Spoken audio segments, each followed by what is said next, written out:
কোন আল্লাহওয়ালা বুজুর্গের মুখ থেকে খেজুর চাবানো লালা নবজাতকের মুখে দিবেন। এই লালা সর্বপ্রথম তার পেটে যেন যায়, সামান্য একটু খেজুরের অংশ মুখের ভিতরে তালুর মধ্যে লাগায় দিবেন।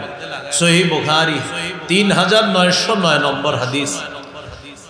আসমা রাদিয়াল্লাহু তাআলা আনহা, তিনি সন্তান সম্ভবা, আসন্ন প্রসবা নারী, মানে যার সন্তান হয়ে যাবে যে কোনো সময়।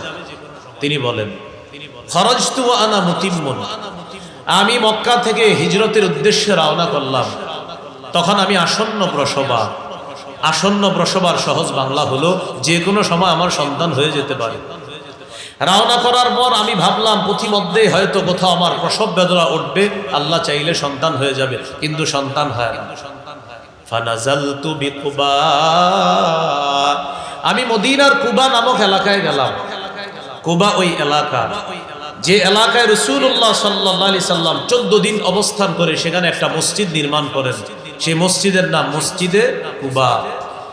ও হজ ওমরায় যাওয়ার পর যেই হোটেলে বা যেই বাসায় থাকবেন, ওই বাসায় ওযু করে মসজিদে কুবায় গিয়ে 2 রাকাত সালাত আদায় করবেন, আল্লাহ আপনাকে একটা ওমরা করার সওয়াব দান করবেন। আসমা রাদিয়াল্লাহু তাআলা আনহা বলেন, কুবা এলাকায় অবতরণ করার পর ফাওয়ালাদতুহু, আমি আমার ছেলে আব্দুল্লাহ ইবনে জুবায়েরকে জন্ম দিলাম।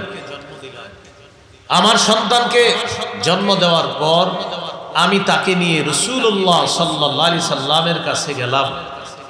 যাওয়ার পর ফাওয়াদাতুহু ফি হাজরি, আল্লাহ রাসূলের কোলে আমার ছেলেটাকে দিলাম। ফাদআ বিতামরা, রাসূলুল্লাহ সাল্লাল্লাহু আলাইহি সাল্লাম খেজুর আনাইলেন। ফামাদাগহা, নবীজি খেজুর চাবাইলেন। ফাতাফালা ফিহি, আব্দুল্লাহ ইবনে জুবায়েরের মুখে খেজুর চাবানো একটু লালা, একটু থুতু মুবারক নবী দিয়ে দিলেন। ওয়াহান্নাকাহু বিতামরা, একটু খেজুর তার মুখের ভিতর তালুতে লাগায়া দিলেন।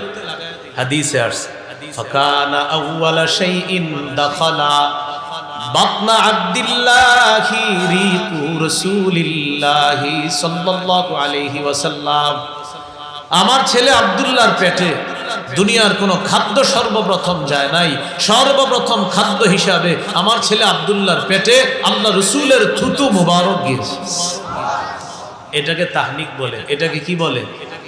ফাকানা আউওয়ালা মাউলুদিন উলিদা ফিল ইসলাম।